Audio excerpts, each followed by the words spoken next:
Welcome to Psychologist Talks. On today's episode, I want to talk about a pretty serious topic in brief here about the murder of the UnitedHealthcare CEO, Brian Thompson, and just kind of throw a psychologist hat into this ring. I actually have an episode in the doc here of talking about healthcare in America. And so if that's any indication that this has been a serious issue, I hope you would take that seriously.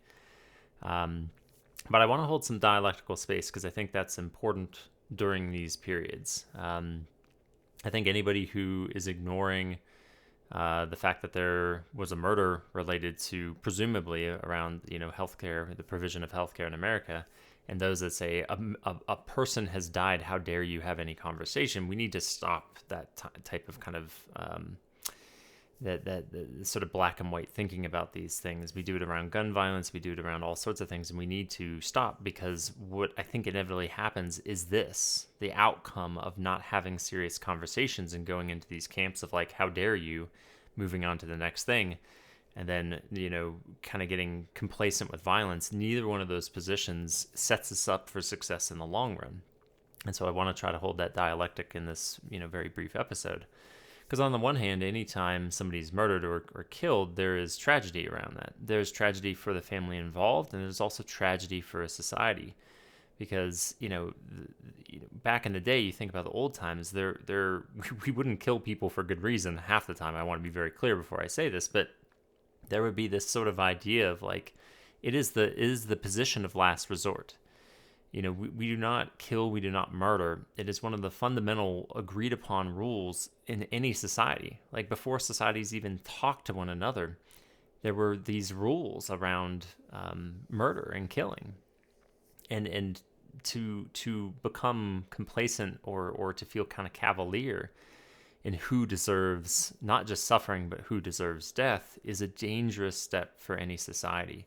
And so if you're on the side of like, this guy had it coming, it's like, I would encourage just slight pause around that. Again, I'm going to hold dialectical both ends space here, but that requires pause.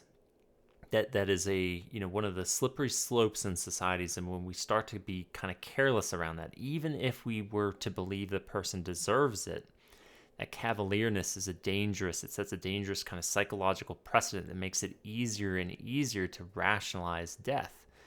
And that, I'm just repeating myself, it's a slippery slope.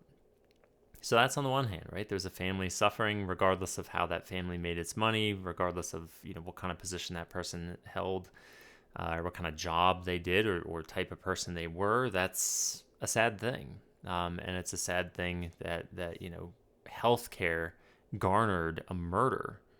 That's a sad thing. That's something to grieve as a society.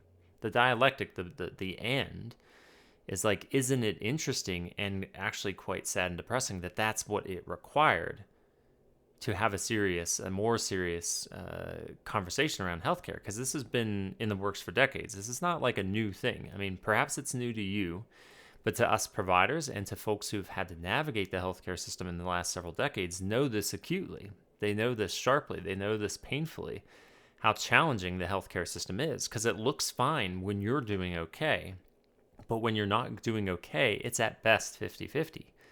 It's at best 50-50 and whether or not you are going to suffer by virtue of seeking care that is supposed to ease and help you in your suffering. And it becomes administrative suffering. It becomes financial suffering. And in many cases, you do not get the care that you need because of it. And so, why have we had our head in the sand? And if I was to telescope out, why does it require great tragedy to have more serious conversations about very serious global issues? I mean, the Medicare for Alls that exist, the universal health cares that exist across other countries are not perfect either. I mean, this is a global question of trying to find systems that work better, because there's pros and cons to all. But I can tell you, the cons are glaringly obvious here in the United States, where I am. So why does it take this? I have an episode on self-destruction. I've been talking a lot about this lately. I say this very thing. It's like, why is it that we as human beings seem to just need to flirt with disaster before we take something seriously? Why do we have to engage in world wars and great suffering and great tragedy before we move towards meaningful change. Is this kind of notion that suffering begets suffering, and that at some point when the suffering is too much, then we finally say, maybe now is the time for change. Well, we've had millions of people suffer in the healthcare system, and now we have someone who undeservingly gets murdered. If you don't believe in murder, random murder, no matter what someone's done, then you shouldn't be high-fiving this murder. Now there's suffering in the people who are providing and disseminating the healthcare services. There's suffering now on their end. Okay, so how much more suffering is going to be required? That's kind of my existential question here: is how much more suffering do we need before we take this seriously enough to push for change? And that change is going to be uncomfortable. It's going to have changes that are not assured. That is the nature of changing the course of the Titanic. Like, the healthcare system is not small. It's going to require risk and experimentation to be able to get to a better place. There is no other path. You might get lucky and right out the gate something's better, but you either keep building the house of cards that will assuredly fall, or you change something.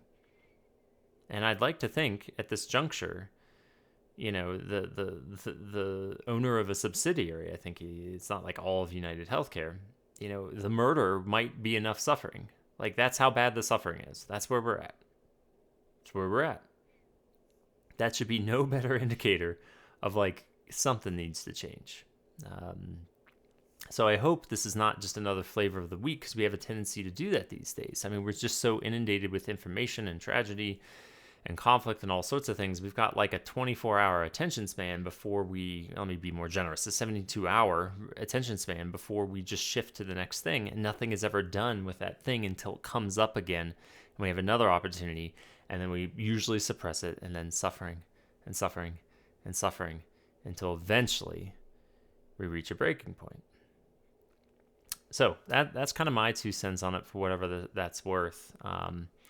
It's all very sad to me, and perhaps I'll publish my healthcare episode just to kind of give folks an idea of what it's like on a provider side.